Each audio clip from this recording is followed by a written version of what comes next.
Okay, I guess we're ready. Hello, everyone. This is Dr. Roger Paul, and tonight we are going to start a brand spanking new paper in the Urantia Book, paper 144 at Gilboa and the Decapolis. And this is the paper that it goes over the Lord's Prayer. So it's a very interesting, very good paper. Hmm. And so let me advance the screen here a little bit, and we will get started. And Diane, you're up first. Unmute there. Just got my Paper paper 144 at Gil- Gilboa and then the Decapolis. Roger, Yes. Roger, can you mute? Oh, I'm mute. I'm not. Okay. September and October were spent in retirement at a secluded camp upon the slopes of Mount Gilboa. The month of September, Jesus spent here alone with his apostles, teaching and instructing them in the truths of the kingdom. Oh, Roger, you're muted. Mute it again. So this first What month, would we do without you? yeah, really. September, October, both were spent on Mount Gilboa, and this is where we're going to learn about the prayer thing. Okay, and here's a map of that I created years ago. Here's another one that's very interesting. This is a nice picture. You can look at that later, but you can see where it's got a little red thing here where the Decapolis is. Right? Okay, let's go on. There, there were a number of reasons why Jesus and his apostles were in retirement at this time on the borders of Samaria and Decapolis. The Jerusalem religious rulers were very antagonistic. Herod Antipas still held John in prison, fearing either to release or execute him. While he continued to entertain suspicions that John and Jesus were in some way associated. These conditions made it unwise to plan for aggressive work in either Judea or Galilee. There was a third reason, the slowly augmenting tension between the leaders of John's disciples and the apostles of Jesus, which grew worse with the increasing number of believers. Okay, so they were kind of at odds with each other. Okay, Pam, would you take the next one, please? Uh-huh. Jesus knew that the days of the preliminary work of teaching and preaching were about over, that the next move involved the beginning of the full and final effort of his life on earth, and he did not wish the launching of this undertaking to be in any manner either trying or embarrassing to John the Baptist. Jesus had therefore decided to spend some time in retirement rehearsing his apostles and then rehearsing his apostles and then to do some quiet work in the cities of the Decapolis until John should be either executed or released to join them in a united effort. So this is interesting because if they had let John go, John and Jesus would have worked in concert with each other, which would have been interesting, wouldn't it? But Yeah. as we know, he was executed. All right, Rodney, would you take the next one, please? Yes. One, the Gilboa encampment. As time passed, the 12 became more devoted to Jesus and increasingly committed to the work of the kingdom. Their devotion was in large part a matter of personal loyalty. They did not grasp his many-sided teaching. They did not fully comprehend the nature of Jesus or the significance of his bestowal on earth. So basically, they could not get the concept of the seventh bestowal, could they? They No. had nothing to relate it to, and Jesus tried to explain it to them that this is seventh appearance as a being, in his own local universe. And so they did not understand the bestowal and the significance of what Jesus was doing in the bestowal experience in his life on earth. So they were totally unplused. And this is understanding because people still don't understand this today, do they? And that's the reason I wrote the book, Jesus, Who, What, When, and Where, right? Because the understanding of the bestowal, the process of the bestowal, sets you up for understanding the life of Jesus while he was on this planet. Okay, so that's what they're talking about. They couldn't grasp this. All right, Diane. Jesus made it plain to his apostles that they were in retirement for three reasons. One, to confirm their understanding of and faith in the gospel of the kingdom. Two, to allow opposition to their work in both Judea and Galilee to quiet down. Three, to await the fate of John the Baptist. And notice in this third one, uh, Jesus was determined to let John's life work out its own effect in its own way. He was not going to interfere, right? Yeah. And that's important to understand because at any time Jesus could have spent angels to free John just like it was nothing. Okay, so it's important to kind of understand that. Plus the fact that Jesus wanted to make sure they understood what the gospel of the kingdom was, so that there would be no misunderstanding, which happened after Pentecost with Paul, right? I mean, it took the gospel off the tracks completely when they changed the gospel to about Jesus instead of the fatherhood of God and the brotherhood of man. All right. And of course the middle one, the second one, the opposition to quiet down because they were getting pretty popular and he did not want them to get into that position. Okay. Um, I guess I'm up next, huh? While tarrying on Gilboa, Jesus told the 12 much about his early life and an experience on Mount Hermon. He also revealed something of what happened in the hills during the 40 days immediately after his baptism. He directly charged them that they should tell no man about these experiences until after he had returned to the Father after his death. All right. Pam, would you take the Mhm. next one?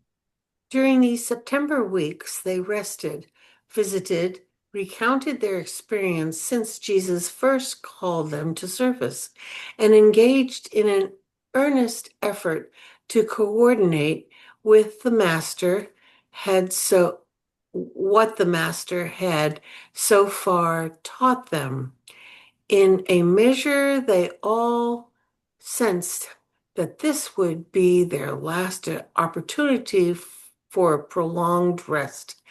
They realized that their next public effort in either Judea or Galilee would mark the beginning of the final proclamation of the coming kingdom, but they had little or no settled idea as to what the kingdom would be when it came. John and Andrew thought the kingdom had already come. Peter and James believed that it was yet to come. Nathaniel and Thomas were frankly confessed they were puzzled. Matthew, Philip, and Simon Zealots were uncertain and confused. The twins were blissfully ignorant of the controversy, and Judas Iscariot was silent, non-committal. Non-committal. He didn't commit to, Non-committal. yeah, not he didn't commit to anything. All right, Rodney. Blissfully ignorant. Blissfully ignorant, what the Mm. twins, right? Yeah. Much of this time, Jesus was alone on the mountain near the camp. Occasionally, he took with him Peter, James, or John, but more often he went off to pray or commune alone. subsequent to the baptism of Jesus and the 40 days in the Perean hills. It is hardly proper to speak of these seasons of communion with his Father as prayer, nor is it consistent to speak of Jesus as worshiping, but it is altogether correct to allude to these seasons as personal communion with his Father. And we can relate to this in many ways because we know sometimes we just sit around to ourselves and we have discussions with God, even though God didn't talk back. We let God know how we're feeling and what's going on, that sort of thing. And this is not really prayer. This is just communication. Okay. Mhm. And he did the same thing. Now, sometimes we worship God, and that's totally different mindset than to just sit around and talk to God. So that's what they're trying to stress here is there's different ways to communicate with the Father. Gary, how you doing? Could you take the next? Okay. But it makes you wonder if being there's a creator son, if the Father actually communed with him. It's possible, Rodney. Very possible, because his level of understanding was so much greater than ours, he probably even as a human, even though I kind of cut off his divinity side, but you would think still he would have that connection, Mhm. So, Gary, would you take the next one? Okay. The central theme of the discussions throughout the entire month of September was prayer and worship. After they had discussed worship for some days, Jesus finally delivered his memorable disclosure on prayer and answer. Discourse. He talked about it. Yeah, discourse. Okay, Yes. he blabbed. Um, Doggone it, on prayer in answer to Thomas's request, Master, teach us how to pray. All right. Mm. Okay, Gary. Me? You want me? Oh, you're talking to Diane? You're not dear. Jeez, thank you. John had taught his disciples a prayer, a prayer for salvation in the coming kingdom. Although Jesus never forbade his followers to use John's form of prayer, the apostles very early perceived that their master did not fully approve of the practice of uttering set and former prayers. Nevertheless, believers constantly requested to be taught how to pray. The 12 belonged to know what form of petition Jesus would approve. And it was chiefly because of this need for some simple petition for the common people that Jesus at this time consented in answer to Thomas's request to teach them a suggestive form of prayer.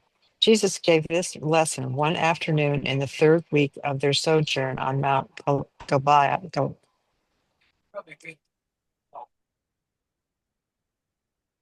You're This is muted. probably a good point to explain why we did the prayer of acceptance, right? It's not we didn't do it because we wanted to make a formal prayer. We wanted to lead people into how to state a belief in what we teach, right? It's really a prayer of acceptance of the concepts that we teach and believe that salvation is not received by sacrifice, and that the fact that Jesus is the Son of God and the creator of our local universe. All right. This is why, and this is how we come to him in our prayer. All right. Discourse on prayer. Next. Me? Yep, I believe so. No, I'm up next. Oh, okay. I skipped right over that old guy, right? The discourse on prayer. John indeed taught you a simple form of prayer. O Father, cleanse us from sin, show us your glory, reveal your love, and let your spirit sanctify our hearts forevermore. Amen. He taught this prayer that you might have something to teach the multitude.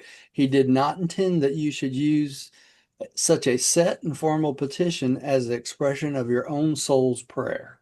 Okay, and that's pretty clear, right? Okay, Pam. Mhm. Prayer is entirely a personal and spontaneous expression of the attitude of the soul toward the Spirit. Prayer should be the communion of sonship and the expression of fellowship. Prayer, when intended by the Spirit, Indicted by the Indicted. Spirit. thank Yeah. you, indicted by the Spirit, leads to cooperative spiritual progress. The ideal prayer is a form of spiritual communion which leads to intelligent worship. True praying is the sincere attitude of reaching heavenward for the attainment of your ideals. So really, prayer comes from within, right? It's our deepest longing spiritually and our deepest spiritual communication with God the Father, any way you look at it. Hmm. All right, Rodney. Looks like Gary's. I was just thinking, you're It the new Rodney, you're the new Gary now. looks like it. Prayer is the breath of the soul and should lead you to be persistent in your attempt to ascertain the Father's will. If any one of you has a neighbor and you go to him at midnight and say, "Friend, lend me 3 loaves, for a friend of mine on a journey has come to see me, and I have nothing to set before him." And if your neighbor answers, "Trouble me not, for the door is now shut, and the children and I are in bed. Therefore, I cannot rise and give you bread." You will persist, explaining that your friend hungers and that you have no food to offer him. I say to you, though your neighbor will not rise and give you bread because he is your friend, yet because of your importunity, he will get up and give you as many loaves as you need. If then persistence will win favors even from mortal man, how much more will your persistence in the Spirit win the bread of life for you from the willing hands of the Father in heaven? Again, I say to you, ask, and it shall be given you. Seek, and you shall find. Knock, and it shall be opened to you. For everyone who asks receives. He who seeks finds. And to him who knocks, the door of salvation will be opened. Okay, and we're all talking about all the way through this paragraph, salvation. We're not talking about bread here, are we? We're talking about the bread of life. We're talking about salvation itself. So if you ask for salvation, of course, the Father will grant it to you, especially if you're persistent in it. All right. Gary, will you take the next one? Which of you who is a father, if his son asks unwisely, would hesitate to give in accordance with parental wisdom and rather than the terms of the son's faulty petition? If the child needs a loaf, will you give him a stone just because he unwisely asked for it? If your son needs a fish, will you give him a water snake just because it might chance to come up in the net with the fish and the child foolishly asks for the serpent? If you then bring mortal and finite, Being for Being mortal and yeah, didn't, yeah. If you then, being mortal and finite, know how to answer prayer and give good and appropriate gifts to your children, how much more shall your heavenly Father give the Spirit and many additional blessings to those who ask him? Man ought always to pray and not become discouraged. Pray always, but do not get discouraged over your prayers if you do not get what you want right away. I think you said this once that God gives you what you want if it's appropriate for you and when it's time. When it's inappropriate. Mm. Let me tell you the story of a certain judge who lived in a wicked city. This judge feared not God nor had respect for man. Now there was a needy widow in that city who came repeatedly to this unjust judge, saying, "Protect me from my adversary." For some time he would not give ear to her, but presently he said to himself, "Though I fear not God nor have regard for man, yet because this widow ceases not to trouble me, I will vindicate her, lest she wear me out by her continual coming." These stories I tell you to encourage you to persist in praying and not to intimidate that your petitions will change the just and righteous Father above. Your persistence, however, is not to win favor with God, but to change your earth attitude and to enlarge your soul's capacity for spirit receptivity. Hey, Roger, can you explain that last sentence? Yes, I was just getting ready to do that.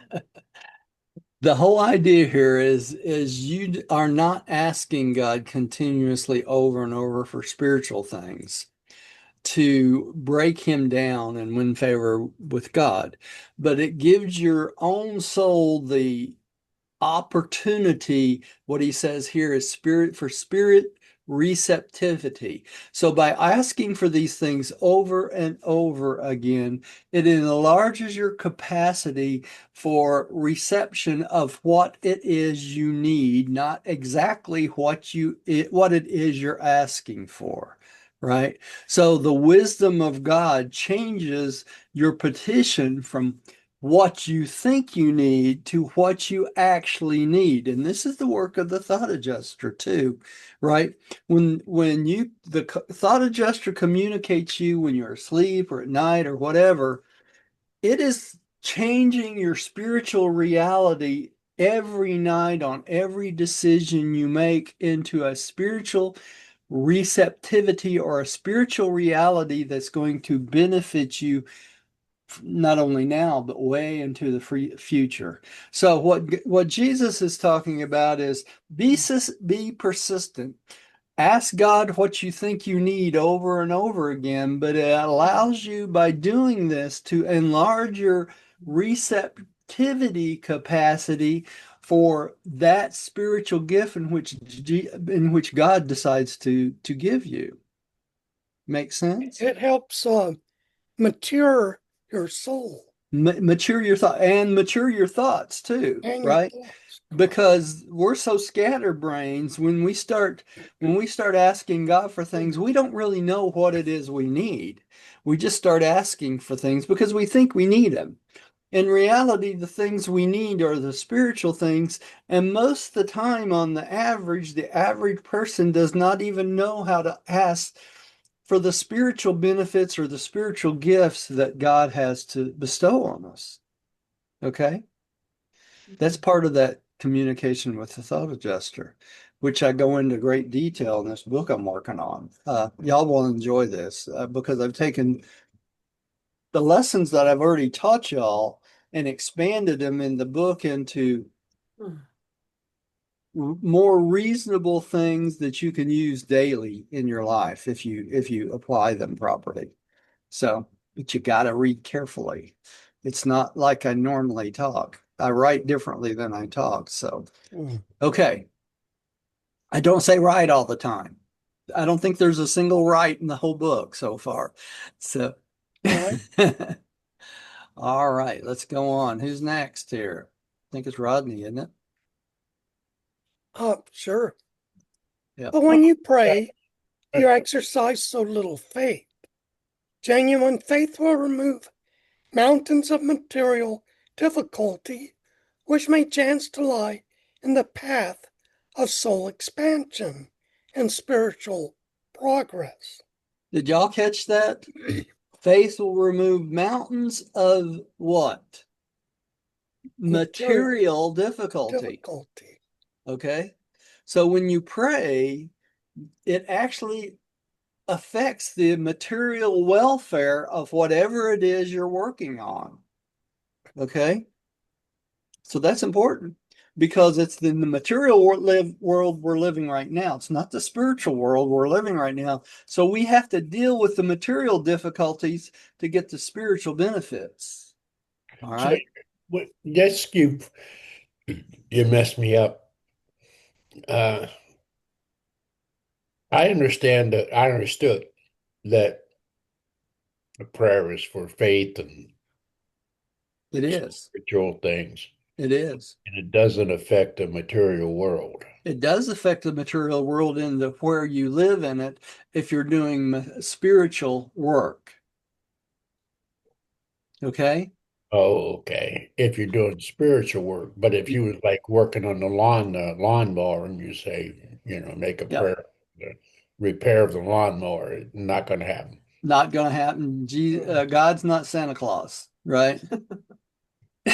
I say that over and over again. I even stated it in my book today or yesterday when I was working on it. God is not Santa Claus. He won't grant your wishes just because you think he should. All right. And you're going to be really disappointed if you go through life praying for material things that have nothing to do with your spiritual progress. But if you pray for things that have to do with your spiritual progress, you might be surprised of the things that jump out of your way. Okay. Mm-hmm.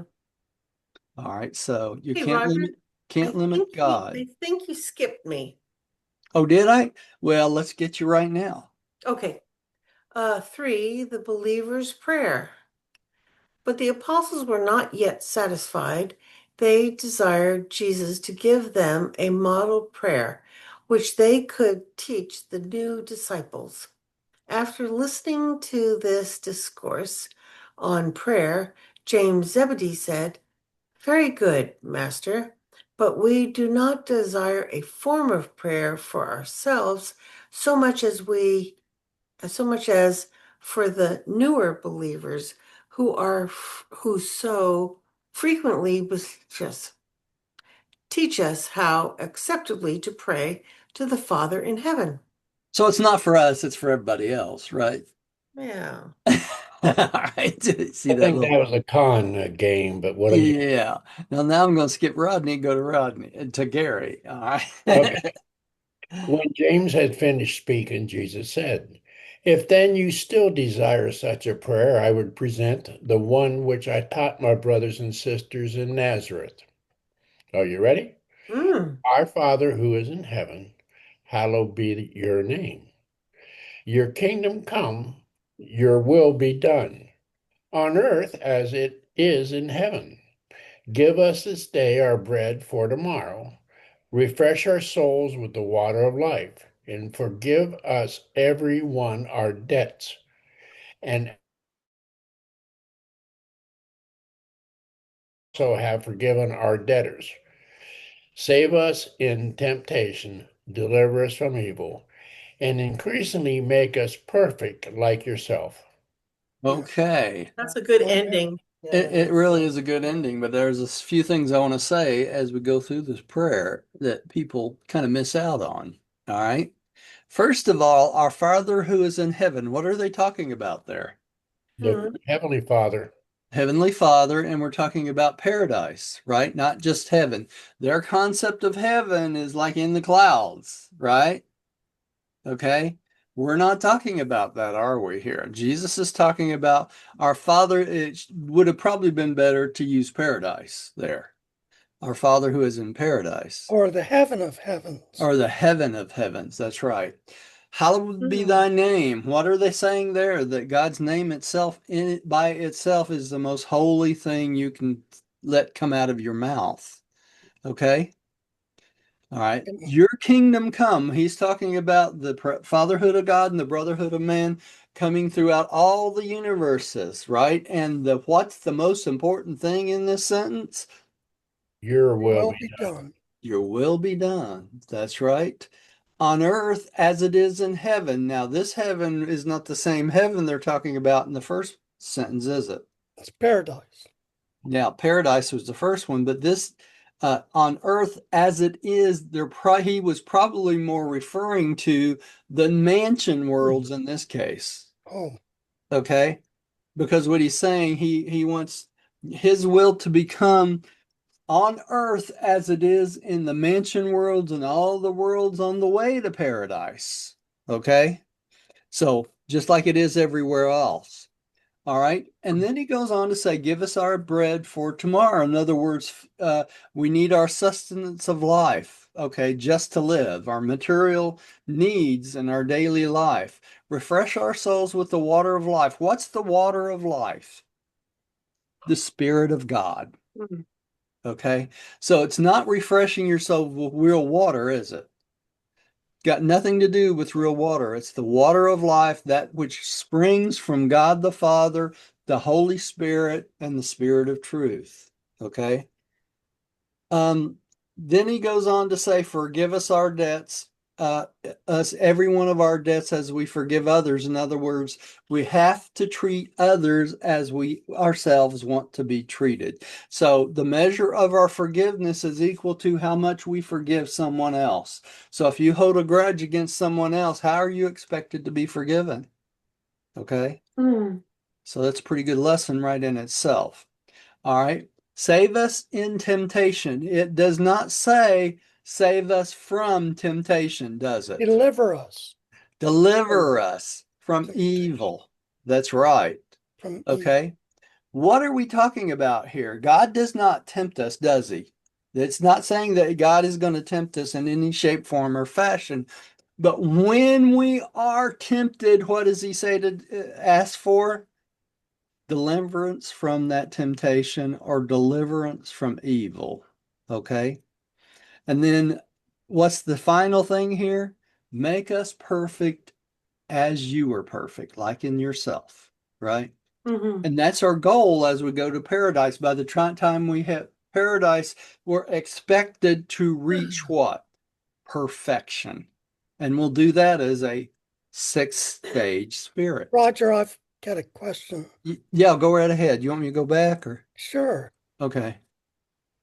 Hallowed be your name.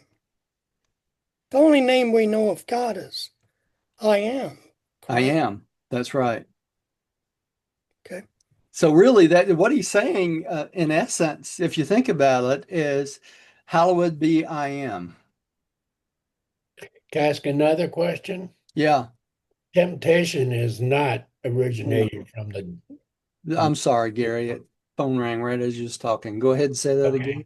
Temptation is not originating from Lucifer. Temptation originates from man in his Own life.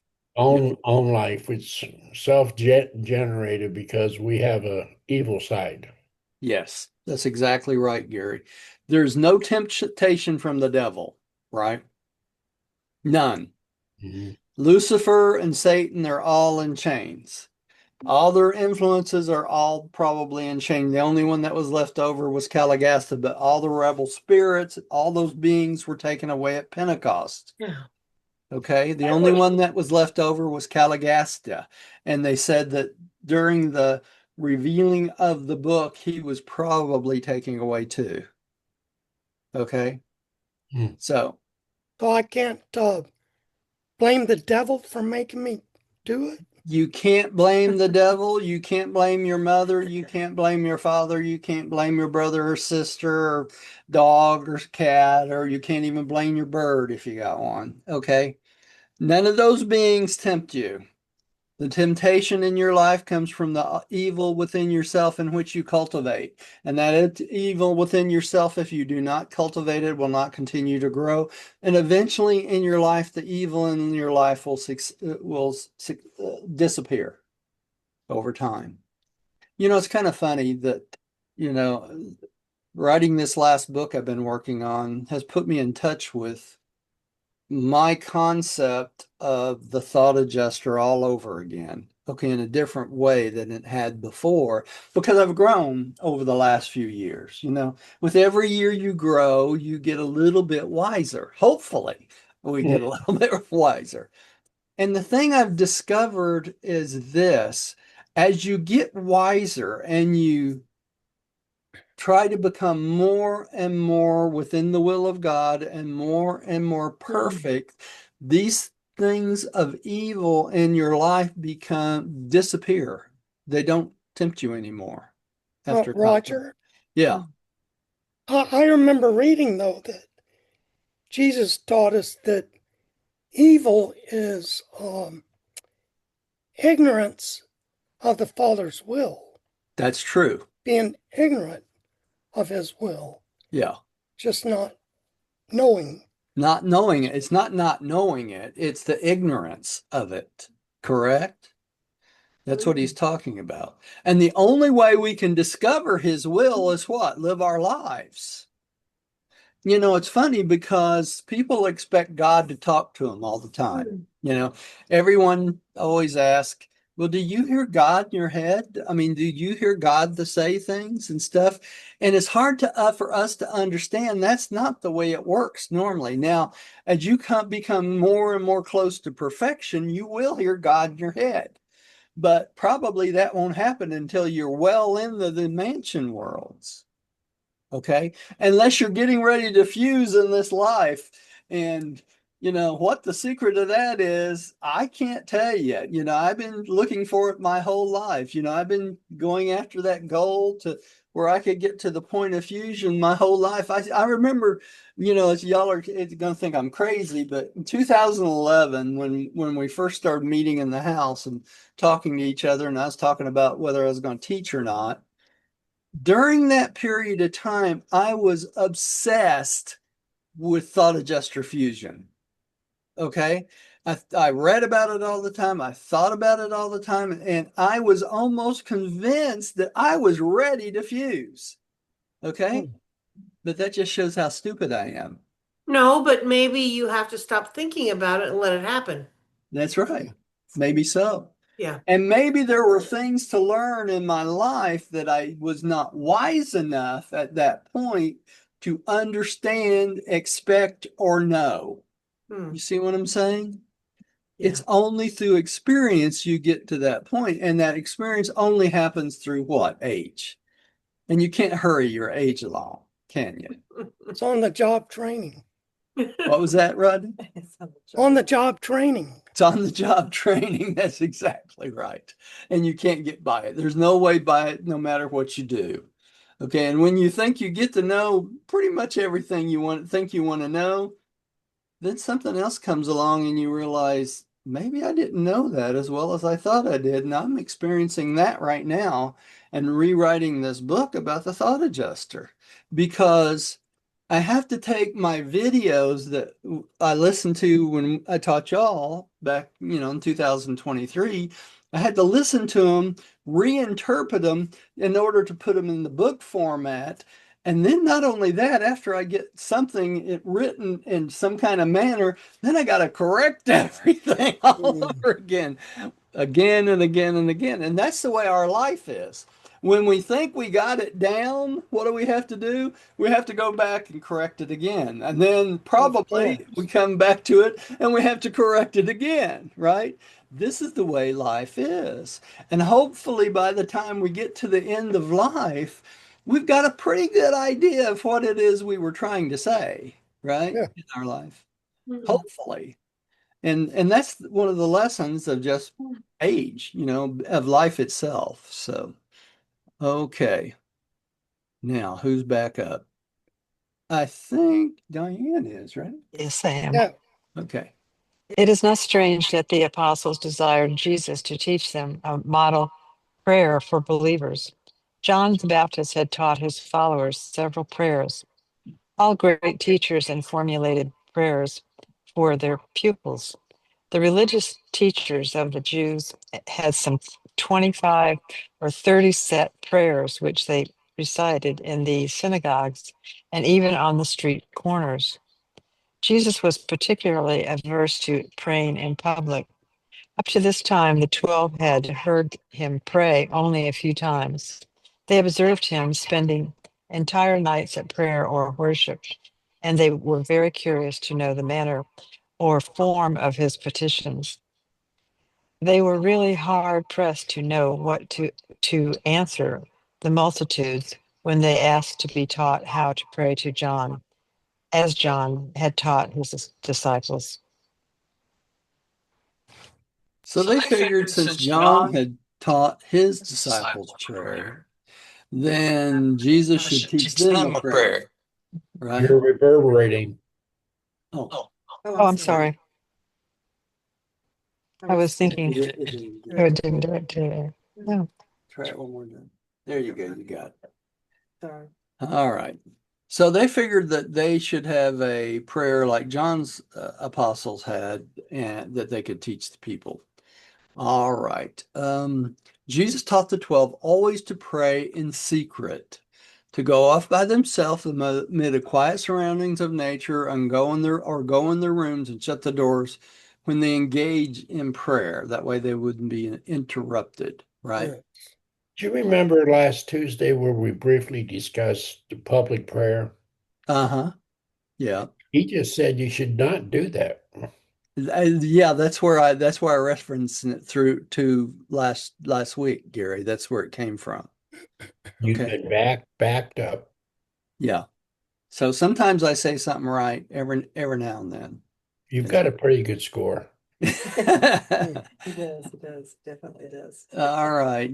Pam, would you take the next one? Yeah. After Jesus' death and ascension to the Father, it became the practice of many believers to finish this so-called Lord's Prayer by the addition of, in the name of the Lord Jesus Christ. Still, later on, two lines were lost in copying, and there was added to this prayer an extra clause reading, "For yours the kingdom and the power and the glory forevermore." It sounds Catholic.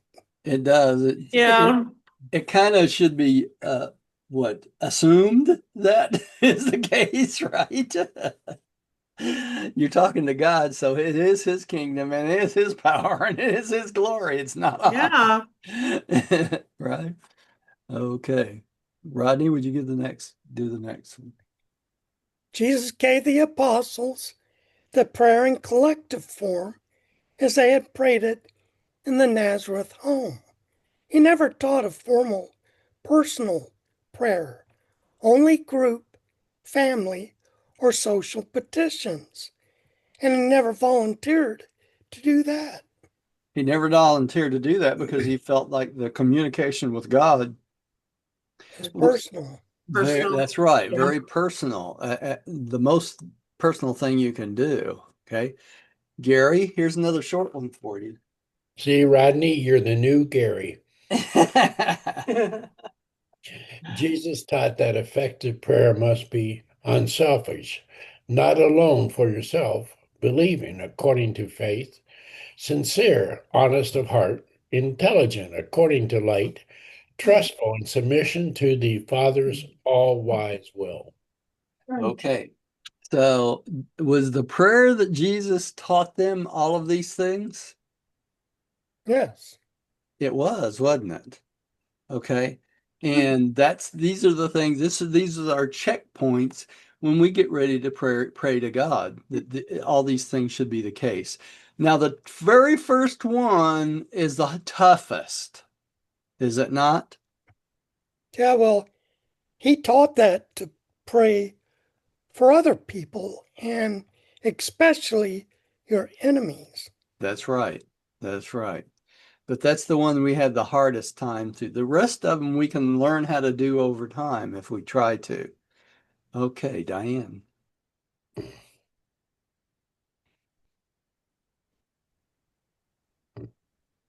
When Jesus spent whole nights on the mountain in prayer, it was mainly for his disciples, particularly for the 12.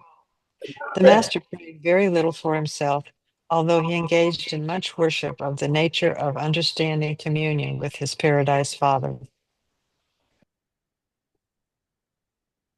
Forgot to unmute again. Okay, so he prayed mostly for his apostles and others, even in his worship and communication with the Father.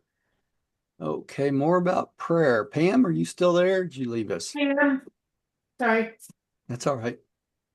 Let me come back to you. I'm No. here. Okay. 4, more about prayer.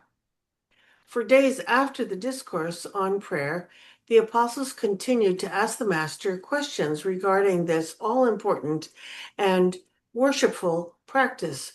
Jesus' instructions to the apostles during these days regarding prayer and worship may be summarized and restated in modern phraseology as follows.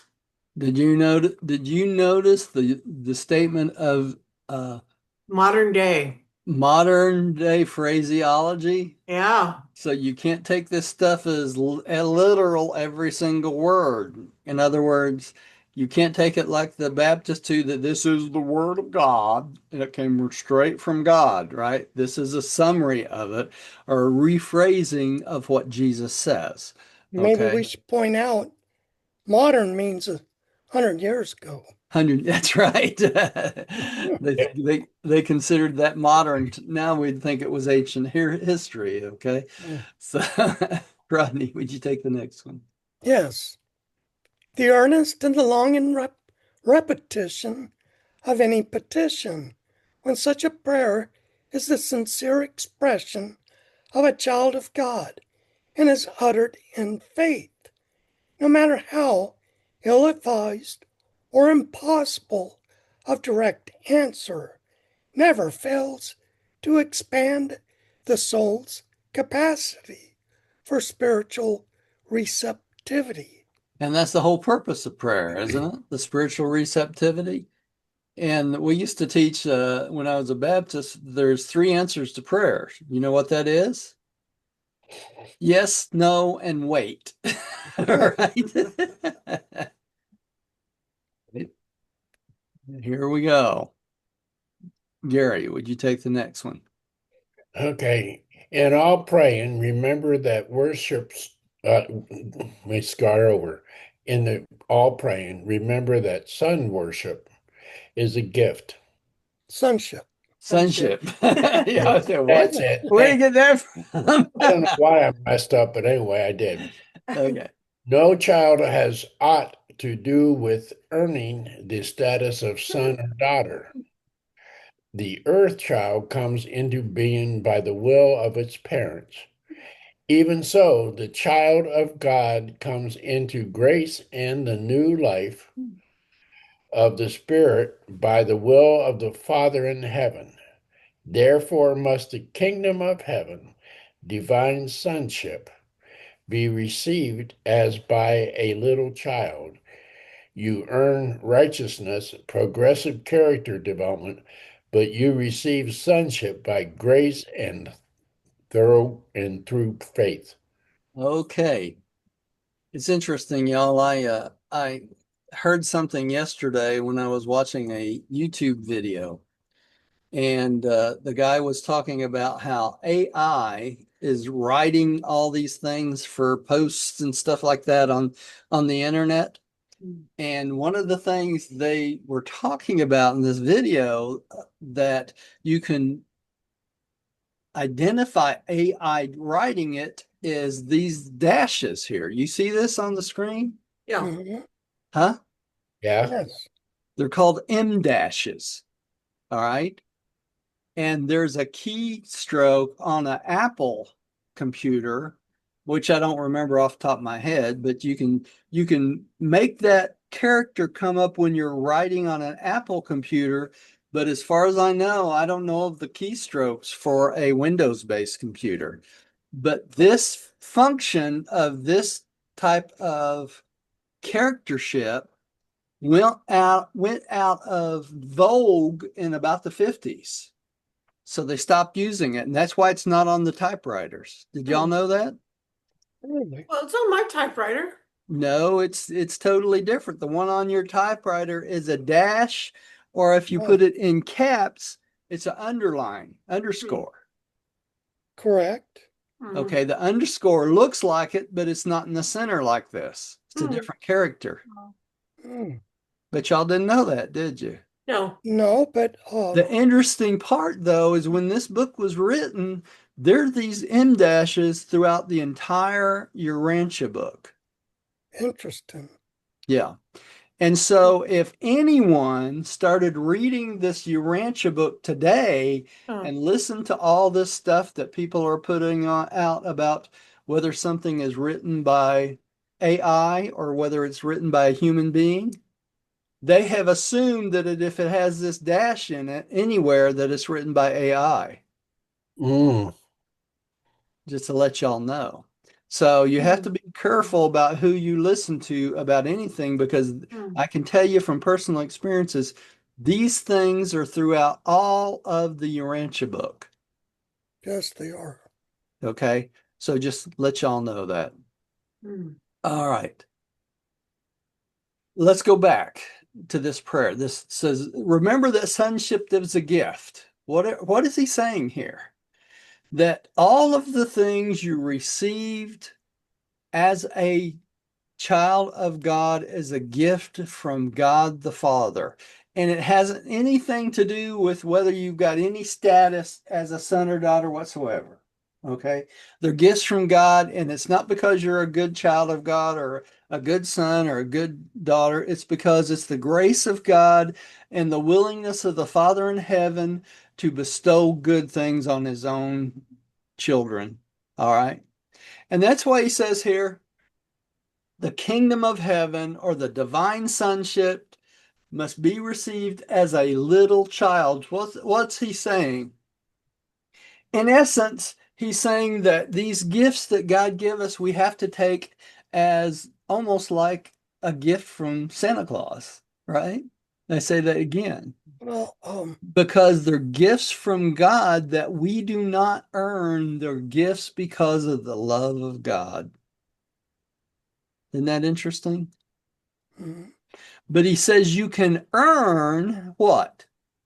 righteous. Righteousness, progressive character development, and you can receive these things through our own sonship or daughtership by grace and faith. Be humble and have faith, and these things will be bestowed on you naturally. Okay? Hmm. Hey, Roger, Yeah, if you don't mind, could you go back to the slide before this one? sure. This one? Yeah, I want to explain uh, down the last sentence, never fails to expand the soul's capacity. Uh, it would be the same as if you upgraded your computer and put a bigger hard drive in it. Yeah. You would have Mhm. more room. Yeah, your spiritual receptivity, your capacity for that spiritual receptivity grows larger, in other words, is what you're saying. Correct. And then for spiritual receptivity, it would be similar to raising your antenna up a little bit higher Yeah, to catch more, to right? catch more. To Yeah. to receive more. And it's kind of funny because you think about it, the thought adjuster's job, this is exactly what he does, doesn't he? Mhm. He takes our normal material life and turns it into a spiritual receptive entity that's going to benefit us through eternity, not just our material life, right? Right. Helps us grow and grow and grow and grow. All right, let's go on to the next one. Let's see who was up next. Now I've lost my place. Who just read? Pam did, didn't she? I No. think so. Huh? No. Are you up, Rodney? Maybe I am. I think you are. Okay. Prayer led Jesus up to the super communion of his soul with the supreme rulers of the universe of universes. Prayer will lead the mortals of earth up to the communion of true worship. The soul's spiritual capacity for receptivity determines the quantity of heavenly blessings, which can be personally appropriated and consciously realized as an answer to prayer. So that's a pretty good benefit, isn't it? Right? Yeah. Increase the soul's reset capacity for receptivity here, right? For the quantity of heavenly blessings. I'd say that's pretty good any way you look at it. All right. Gary, will you take the next one? Prayer and its associated worship is a technique of detachment from the daily routine of life, from the monotonous grind of material existence. It is an avenue of approach to spiritualized self realization and individuality of intellectual and religious attainment. Can't beat that, can you? It detaches you from the daily life and the grind of material existence, makes our life better. I All right. almost said you should go into a meditative state. Yeah.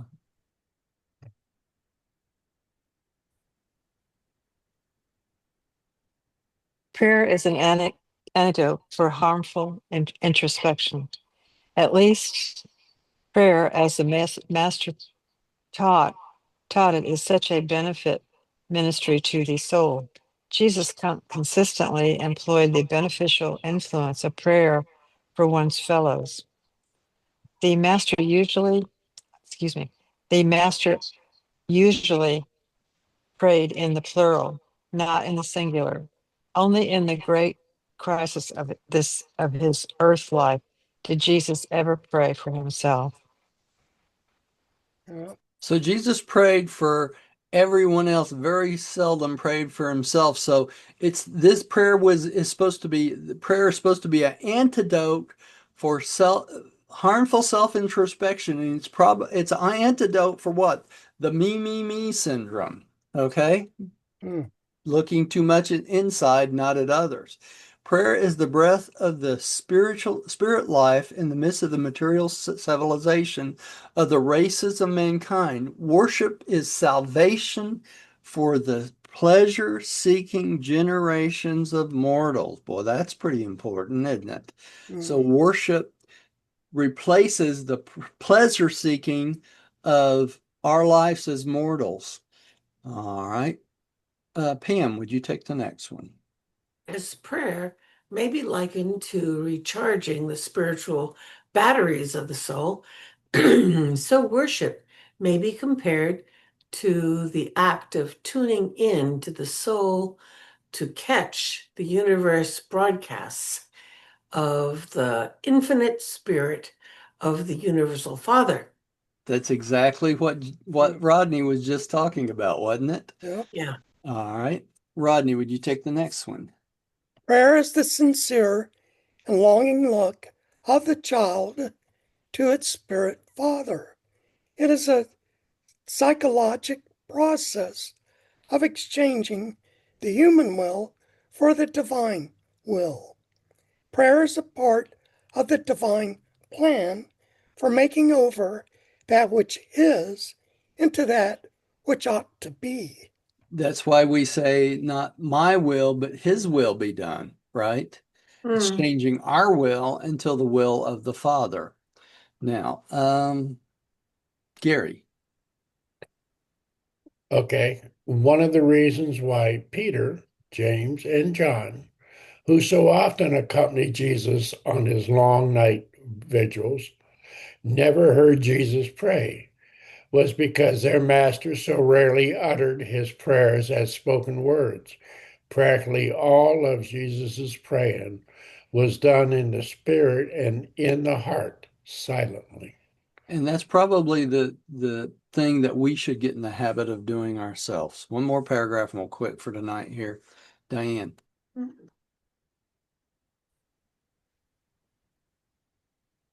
all the apostles, Peter and James came the nearest to comprehending the Master's teaching about prayer and worship. Okay, and we're going to quit there for the night. We're going to come back to 5 other forms of prayer next time, which will be Tuesday, right? And in the meantime, I don't even have our prayer of acceptance up here. Let me bring it up.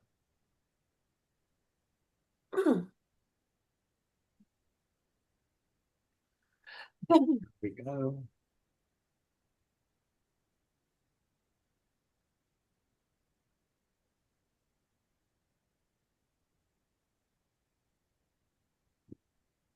Okay. Here we go. And let's see here. Rodney, would you like to do our prayer of acceptance tonight? Sure. I believe that God is my paradise Father, and that only by faith am I saved. No sacrifice is necessary. By the same faith, I became a child of God, and know that all men and women are my brothers and sisters. We know the Son of God, the sovereign of our universe of Nebadon, is Christ Michael, Jesus of Nazareth. By allowing the will of God to become my will, I will someday stand in the presence of the Paradise Father. In the name of Christ Michael, Jesus of Nazareth. Amen. And that should help us understand that prayer, that prayer tonight, what we learned tonight, shouldn't it? Yes. Right? That it is just the prayer of acceptance for new people. Okay, let's quit there. And thank y'all for coming. Thanks everyone at home for coming to see us. And we will plan on seeing everybody Tuesday, since this is Thursday, right? Mm-hmm. Right. All right. And happy Halloween. And have a happy Halloween. Yeah. Yeah. That's right. All right. Love you guys. Thank you, Roger. Love Thank you. you. You're welcome. You're welcome. Thanks, Enjoyed Roger. it. See everybody next time. Stay safe this week, especially with Halloween tomorrow. Okay. Stay safe. All right. Bye-bye, everybody. Bye. Not everyone.